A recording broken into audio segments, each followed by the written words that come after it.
Assalamu alaikum wa rahmatullahi wa barakatuh, everyone. Thank you for joining us for our weekly Q&A with Shaykh Akram Nadwi every 6 p.m. Not every 6 p.m., sorry. Our weekly Q&A every Thursday at 6 p.m. BST. Just before we get started, just a few announcements. Alhamdulillah, our deadline for our Islamic scholarship programs just ended around a week ago. So I hope many of you were able to join us as possible, or you sent us an email or a message. We will take questions soon, inshallah. But just quickly, I do usually go just from whoever asked the first question. If I do miss your question, it may just be because this question has been answered extensively by Shaykh Akram already, and it will be on our social media platforms. Do try and keep your questions quite concise and easily readable. Let's take the first question, inshallah. 1 second.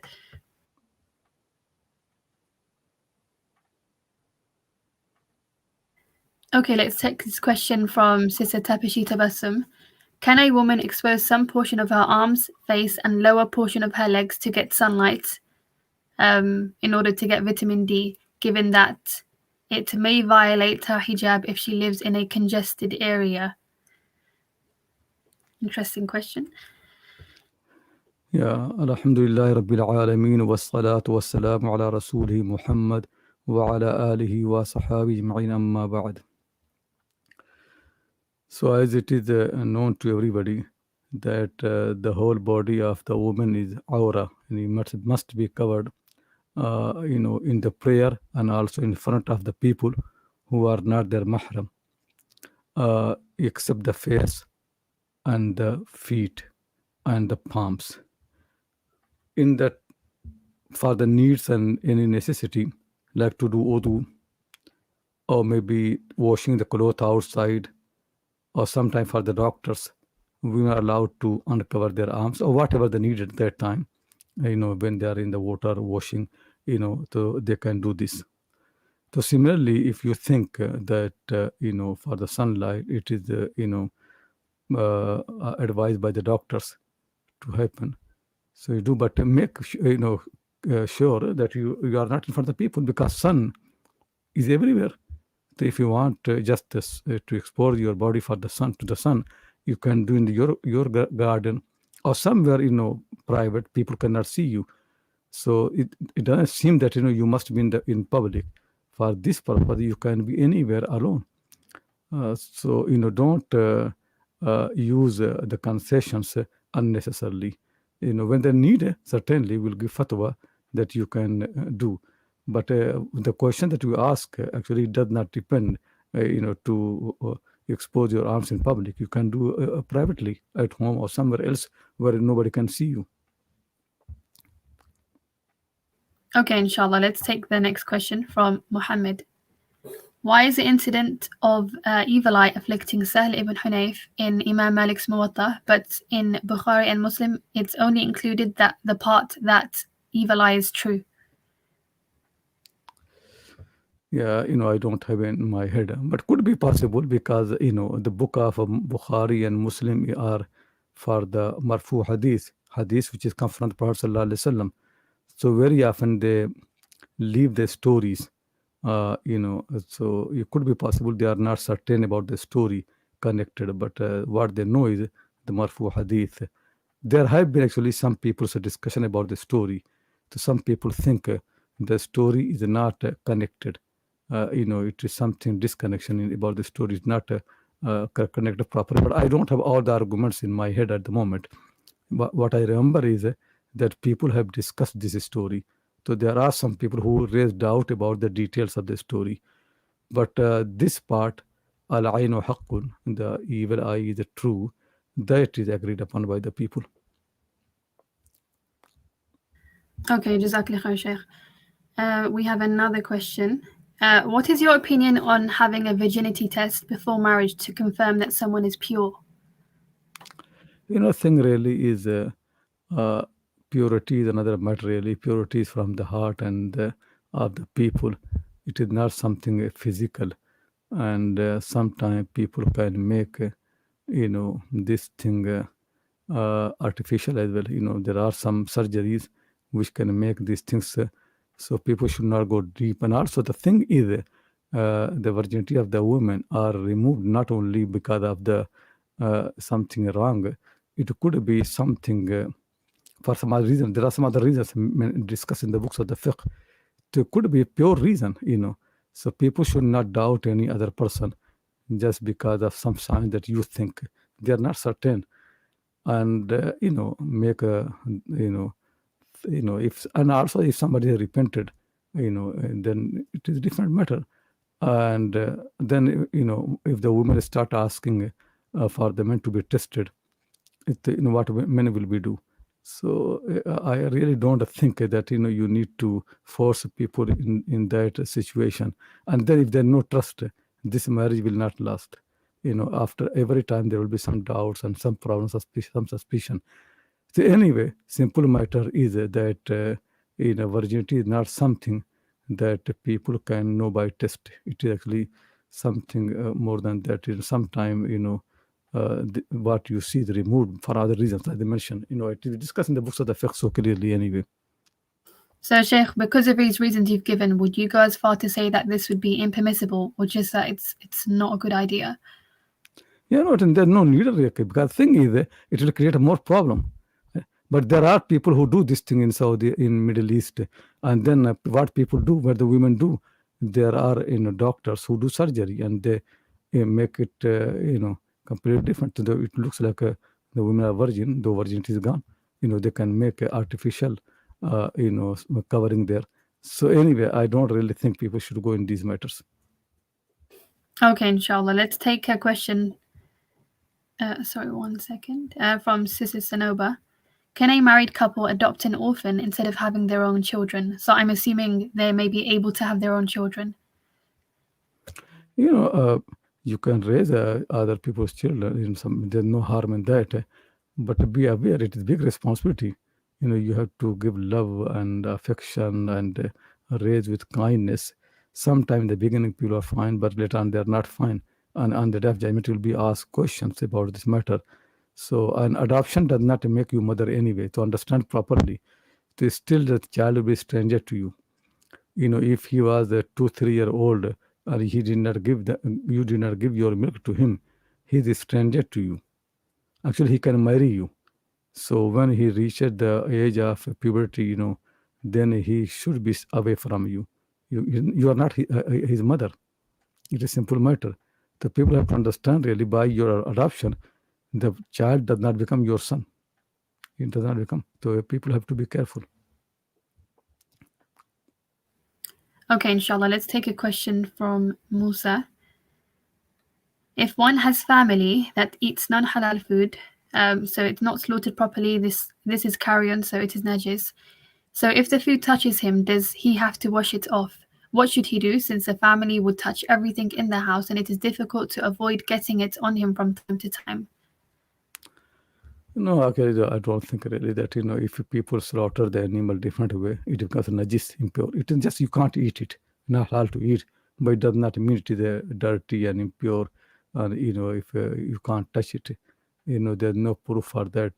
People say these things, but if animal halal, cow is halal, if people did not slaughter properly, yeah, you can't eat it, but it is not najis. I don't think there's any proof that it is impure.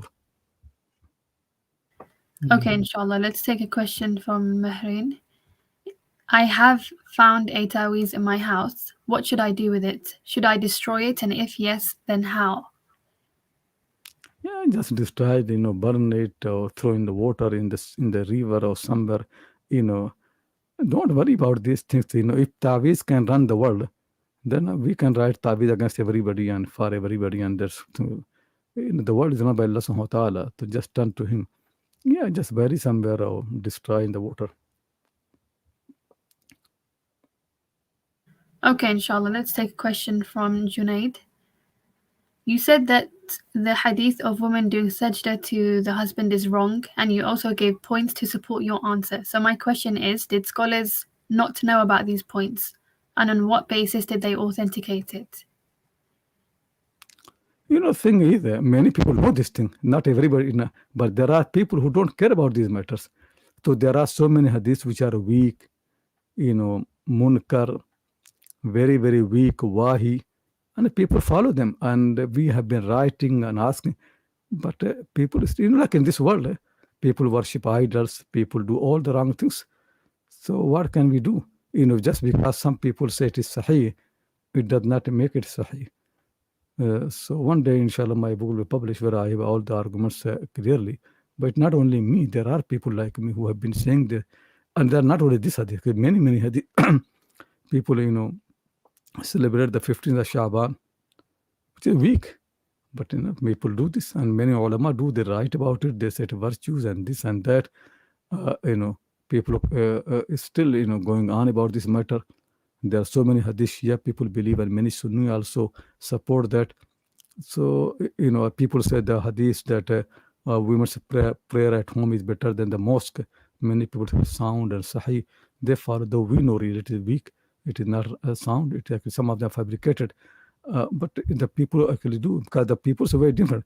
If something, like people say keep lying, so people will believe that that must be true. So that's what happened in Islam. If there are hadith has been reported by many people, though they are weak, so there must be something. There's so many people know the same story. There could be something right.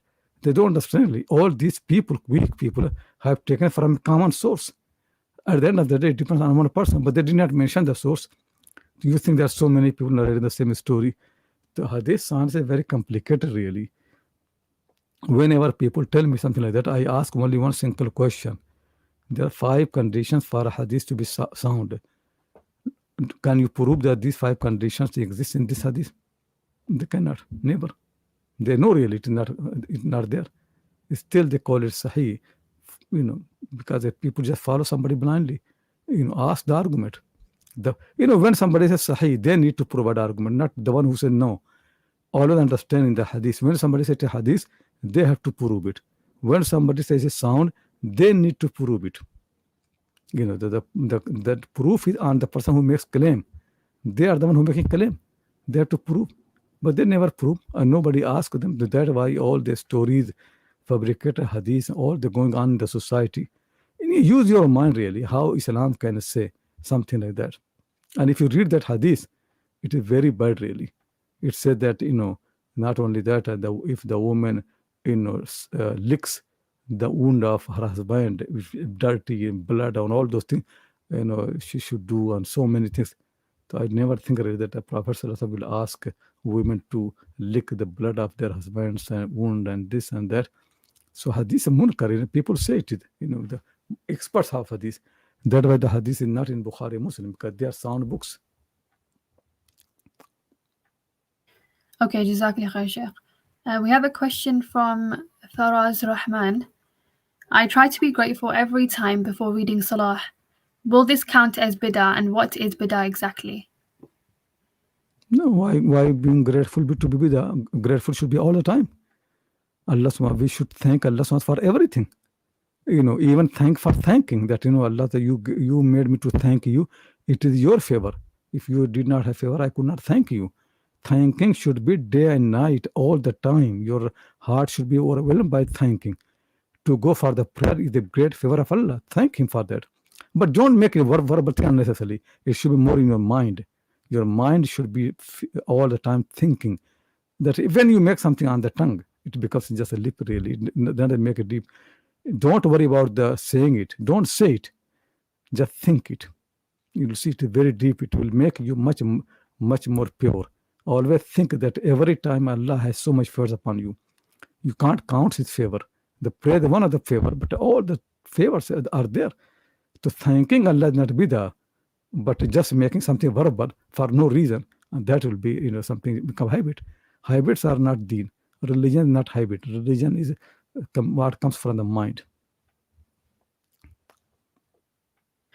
Okay, the next question we have is from Junaid, and I'm pretty sure this is related to a question last week on learning fiqh and then teaching it to others once you learn it. To clarify from last week's question on teaching fiqh, for example, if I see someone praying and his awrah is revealed when he goes into sujood, should I try and pull his top down to cover it?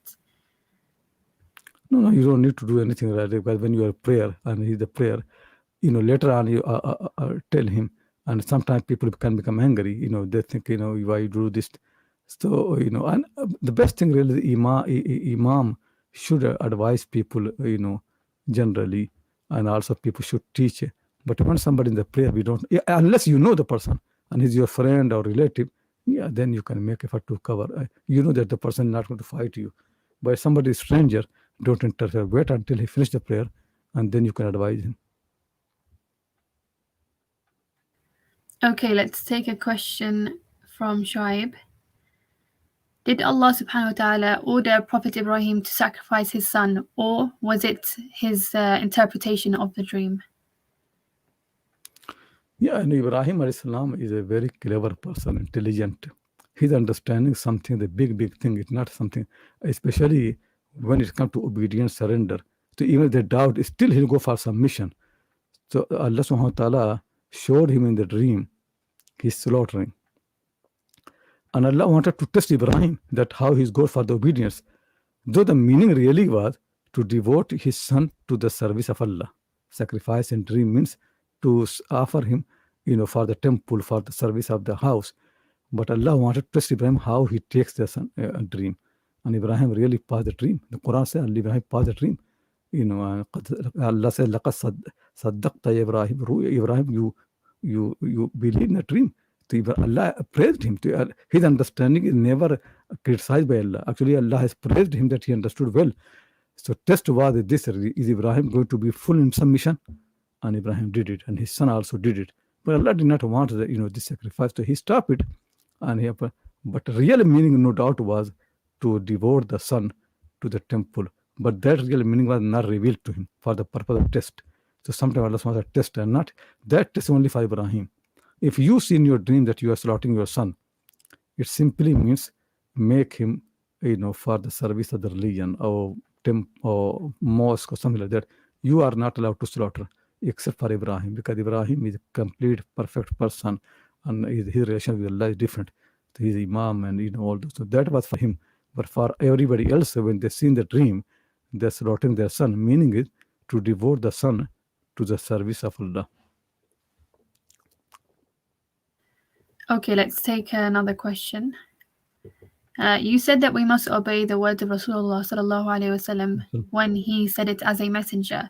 Then how can we understand which words of him are as a messenger and which words are not? Whatever belongs to the ibadah, that's as a messenger, because ibadah cannot be known by the mind. Nobody can discover. And also whatever comes as explanation of the Quran. Sometimes you don't know, to you ask a scholar. But many things that we know really, like cultural things. Like when he says this food is halal or haram, that is as a prophet, because we don't know what halal or haram is. But when he likes a food, this cook or that cook or tharid he liked, so that's culture, Arab culture. His people like this food. When he said, don't wear silk clothes, that is ibadah, that is a religion as a prophet. But when he likes to wear azar and this type of cloth, as Arabs did, that's a culture. So within the halal, there are more than one way. Some will be Arab culture, some will not Arab culture. But halal, we have to follow him. To halal al-haram, ibadah, ita'a, these things, explanation of the Quran, that is what his duty is. But within the halal, there are so many things. As I mentioned, the food should be halal. But how the halal food should be cooked, that's a culture. Turkish people do their own way, Indian people do their own way, Arab people do their own way. People follow their culture. So same the Prophet sallallahu alaihi wasallam. You can know it. Sometimes you will have doubt. So you can ask. It is religion to have medical treatment. The Prophet had advised that. So that is sunnah. But a particular medical treatment, that his culture. In his time, whatever available, he did. Now in your time, whatever medical treatment you have got, you should do this. You are not supposed to follow him in specific medical treatment.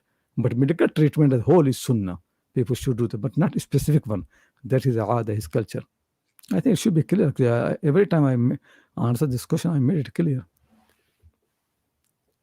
Okay, Jazakallah khair, Shaykh. That was very clear. Our next question is the hadith saying that if there's a prophet after me, then it would be Umar radiallahu anha authentic? If so, what is the justification for this? What justification? He didn't say he's a prophet. He said, if had there been لَوْ كَانَ بَعْدِ نَبِيٌّ لَكَانَ عُمَرٌ.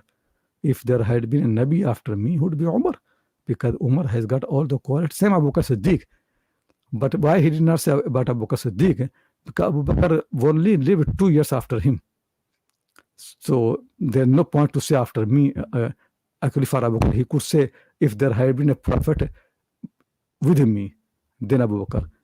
But Umar lived after him nearly 13 years. So, and he knows that what he's going to do reform. So that's why it's said to say about Umar. The meaning that Umar has got all the qualities of prophet, like, good news and warning and, looking after the people properly. Same Abu Bakr Siddiq, but Abu Bakr did not live longer. So that's why the prophets have said this about Umar. But still, it does not make him a prophet anyway. It is just saying that, how great he is. Okay, Jazakallah khair, Shaykh. We have our next question from Moinodin. If one is finding it difficult to keep up with studying and starting to stray away from learning and can't even force himself to study, what can one do in this situation? You have to ask Allah subhanahu wa ta'ala, He helps you, and, turn to Him and cry and make sadaqah. So He will help you because, all the minds and the hearts are in His hand. He does. So He will do. Or maybe actually to consult a scholar, maybe in your condition, it's not necessary that you continue education. Maybe you have some difficulties, some problem, or maybe there are family requirements. So an alim will tell you, no, you don't need to study. You need to focus on your family and just learn something part-time. I don't know what your conditions are, but what can be helpful is if your conditions are fine, what can be helpful to ask Allah. Make dua, piety, sadaqah, charity. That will help you, inshallah. Okay, inshallah. Let's try and take another question. From Muhammad. Very commonly it is said that not even a leaf falls off trees but with Allah's will. However, Ayah 59 of Surah Al-An'am talks about Allah's knowledge of a falling leaf rather than will. Please explain. I'm not sure if that question makes sense. Yeah, the both are fine. I don't understand any contradiction. Allah knows everything, and Allah everything happens with His will. So both are true for every single thing in this world. Everything is happening with the will of Allah and also with His knowledge. He wills that will happen, and whatever He wills, He knows. How can He will without knowledge? He wills knowingly. He does not will unknowingly. He knows everything and He wills everything. So I don't understand why there is a problem. Like, whatever we do with the will of Allah. We also do with the knowledge of Allah. He knows what we do, and He wills whatever we do. So nothing is out of His will. Nothing in this whole universe, nothing is out of the will of Allah, and nothing is out of the knowledge of Allah. Every single thing is known by Him, and every single thing is willed by Him. So simple matter is there is no contradiction between will and knowledge. Both are connected to each other. Okay, inshallah, that makes sense. We have a question from Aman. If a boy or girl is born because of an illegal relationship of his or her parents, is his or her status considered lower than common people? Not lower. He has no fault, but certainly he cannot inherit his father. He cannot inherit in his parent, because the legal children will inherit, not he. So people have to make arrangement. So that will be happening. Sometimes people don't like to pray behind a child like that. He has no fault, but people don't like. And congregation is to unite the people, not to disunite them. So we should make somebody imam where people like. It will happen like that. Like these things are why, not because to harm the child, to stop people from doing illegal things. That people should know really what will be the consequences. Consequences will be too big that you can hide it, or you can repair it. The harm will be so great you cannot repair it. And in the day of judgment, the child will be crying that how harm you have done. All the life has been problem for him. So this is not right. Really, the people should be aware of this matter. It is a very, very severe matter. Zina in Islam is worse sin after the shirk. That's why the punishment is so humiliating, because it destroys the family, it destroys everything. The people should know this thing is a very, very dangerous matter. There's no sympathy for some people like that. People make always crime to look nice. The crimes are never should be encouraged. People should never have sympathy for the crimes. Jazakallah khair, Shaykh. We have a question from Salim Jan. Is there any possibility that the meeting of Musa and Khidr was a dream or a vision? No, because the Hadith said, Quran said very clear, they walked, they met, they did this, and all those things. If Quran has said it was a dream, Quran would have said, used the word ru'ya. And the prophets have explained this on the sound, Hadith, Bukhari, Muslim, very, very clear. So I don't understand why people want to make something happen dream. If somebody asks you, were the conquest of Makkah dream or real? If somebody asks you whether the prophets was a real dream, so then the question will be for everything. Why somebody will ask Musa and Khadir's meeting to be dream? When the Quran has no single indication, no single word which indicates. There no word ra'a or manam or anything like that. Actually, Hadith affirms that it was real, and Quran affirms it was real. If you start doubting things like that, then people can question anything. That it could be Abu Bakr Siddiq was not there. It is just Muslims have assumed a new figure. There is no proof that Abu Bakr Siddiq was a man. And there are actually Orientalists who say that after the Prophet was Umar. We never know Abu Bakr. In our sources, only person mentioned is Umar. When a Muslim army went to Syria, they only mention Umar. They never mention Abu Bakr Siddiq. Abu Bakr is invented by Muslims. So you can see, if people want to make something like that, they can do. To call something dream, you need to have proof. There is no single proof on the face of the earth that Musa and Khadir's meeting was a dream or vision. But clearly, it is they met in real world. Physically, they met. They said salam. They walked with each other. They hired a boat. All this dream. Anybody can dream. So then, what is special about Musa and Khadir? The dream like that, anybody can. I dream, and you dream. Everybody dreams.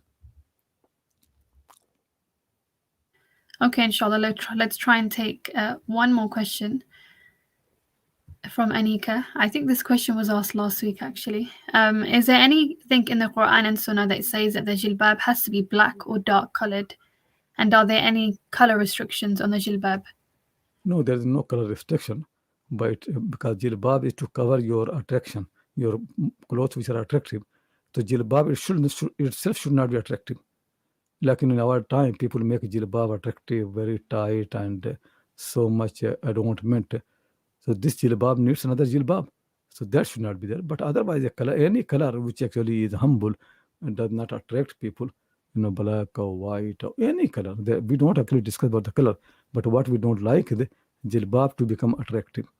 Then the intention is not to be humble. The intention is really to make people to look at you. If that intention, very bad desire.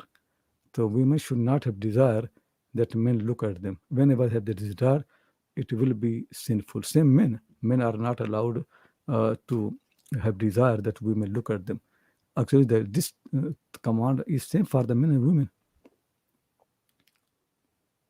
Okay, inshallah. I think we shall wrap it up there since it's 6:30. Jazakallah khair, Shaykh, for joining us. And Jazakumullah khair and everyone else for joining us again for our weekly Q&A. Just a few things. Depending on what social media platform you're joining us on, please do follow us on all of our other platforms. We're on Instagram, Facebook, YouTube, Twitter, and hopefully more in the future, inshallah. Just maybe not TikTok. So please do follow our work. If you have any feedback, any improvements, please do let us know, inshallah. And for future Q&As, if you can just keep the comments as questions and no chat between you, as it does make it quite hard to run the Q&A smoothly, inshallah. Other than that, we will see you next week, inshallah. Assalamu alaikum, everyone.